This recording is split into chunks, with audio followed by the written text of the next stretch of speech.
Hello అండి అందరికీ. First time అయితే ఫిష్ ఫ్రై చేశాను. చాలా అంటే చాలా బాగా అయితే ఉందంట మా వారు చెప్పారు. అలాగే మన ఛానల్ని చూస్తున్న వాళ్ళైతే తప్పకుండా అయితే సబ్స్క్రైబ్ చేయండి. మీకు నచ్చితే ఒక లైక్ చేయండి. చూడండి, చాలా అంటే చాలా బాగా అయితే ఫిష్ ఫ్రై చేశాను. ఎంత బాగుందో చూడండి మీరు కూడా. దీనికోసం అయితే అల్లం పేస్ట్ ఉంటుంది కదా, అల్లం పేస్ట్ ప్యాకెట్ అయితే ఒకటైతే వేసుకున్నాను. మీకు కావాలనుకుంటే మామూలుగా అల్లము తెల్లగడ్డలు ఉంటాయి కదా, అవైతే మిక్సీ పట్టుకొని కూడా వేసుకోవచ్చు. నేనైతే అల్లం పేస్ట్ అయితే యూజ్ చేశాను. ఒక ప్యాకెట్ అంత అయితే వేసుకున్నా. కావాలనుకుంటే 2 ప్యాకెట్లైనా యూజ్ చేసుకోవచ్చు. నేనైతే 1 కిలోకి మాత్రమే అందులో కొద్దిగా పసుపు అయితే వేసుకున్నా. మనము క్వాంటిటీని బట్టి అయితే చూసుకొని అయితే వేసుకోవాలి. ఎక్కువ కావాలనుకుంటే ఎక్కువ వేసుకోవచ్చు. అలాగే నేనైతే చూడండి కారం అయితే కొద్దిగా యూజ్ చేస్తాను. ఎందుకంటే మేమైతే కారం అంతా ఎక్కువ యూజ్ చేయము కాబట్టి లైట్గా అయితే తీసుకున్నా. మీకు కావాలనుకుంటే ఎక్కువ కారం తినే వాళ్ళైతే ఎక్కువ అయితే యూజ్ చేసుకోవచ్చు. చూడండి, అలాగే కొద్దిగా ఒక చిటికెడంత అయితే ఉప్పు వేసాను. ఎందుకంటే ఆల్రెడీ అల్లం పేస్ట్లో ఉప్పు వేసింటారు కాబట్టి. అలాగే ఒక 3 టేబుల్ స్పూన్స్ అంత వరకు అయితే ధనియా పౌడర్ అయితే యాడ్ చేసుకోవాలి. తర్వాత ఇందులోకి ఆచి గరం మసాలా ఉంటుంది కదా, అదైతే 1 టేబుల్ స్పూన్స్ అంత అయితే వేసుకోవాలి. ఎందుకంటే ఒక 2 టేబుల్ స్పూన్స్ అయినా వేసుకోవచ్చు, సరిపోతుందని కొద్దిగా అయితే వేసుకున్నాను నేను. 1 స్పూన్ మాత్రం. అందులోకి కొద్దిగా రెడ్ ఫుడ్ కలర్ ఉంటుంది కదా, అదైతే కొద్దిగా అంటే లైట్గా అయితే వేసుకున్నా. ఎందుకంటే మనకు ఫ్లేవర్ కోసం.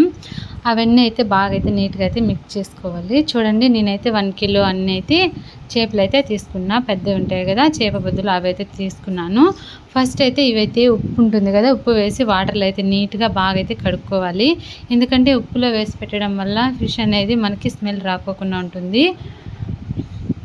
తర్వాత చూడండి, ఇలాగా మనమైతే మసాలా మొత్తం మిక్స్ చేసుకున్నాం కదా, ఆ మసాలా అంతా అయితే చేపలకైతే ఇలాగైతే నీట్గా అయితే అంతా అప్లై చేయాలి. ఇలా అప్లై చేసిన తర్వాత ఫ్రిడ్జ్లో అయితే మనం ఒక 1 అవర్ అయితే అలాగే వదిలేయాలి. నేనైతే ఒక 1 అవర్ అయితే పెట్టాను. ఎందుకంటే ఇలా ఫ్రిడ్జ్లో పెట్టడం వల్ల మనకి టేస్ట్ అనేది బాగుంటుంది. అలాగే మొత్తము ఇలా మసాలా పట్టించింది మొత్తము బాగా చేపలకి పట్టి మనకి తినే కూడా టేస్ట్ ఉంటుంది. ముందుగా అయితే స్టవ్ వెలిగించి పెనం పెట్టుకొని అందులో ఆయిల్ వేసుకొని ఆయిల్ అయితే బాగా హీట్ అవ్వాలి. చూడండి, బాగా ఆయిల్ హీట్ అయిన తర్వాత మనమైతే ఫిష్ ఉంటుంది కదా చేపలు, అవైతే ఇందులో టోటల్ అయితే వేసుకోవాలి. నేనైతే 1, 2 అయితే వేసుకొని కాల్చుకున్నాను. ఎందుకంటే చాలా వేయడం వల్ల మనకి చేపలు ఇరిగిపోతాయని ఫస్ట్లో అయితే 1, 2 వేసుకున్నాను. తర్వాత అయితే అన్నీ ఒక 2, 3 అయితే వేసుకున్నాను.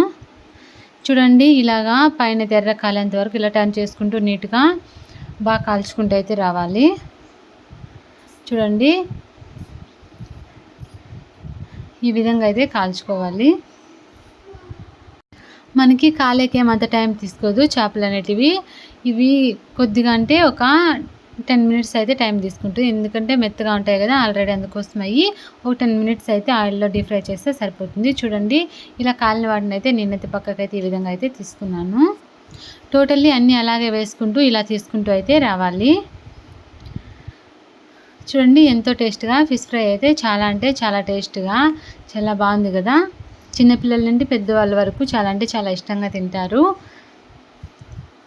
మనకు ఇలాగే ఒట్టి తిన్నా కూడా బాగుంటాయి.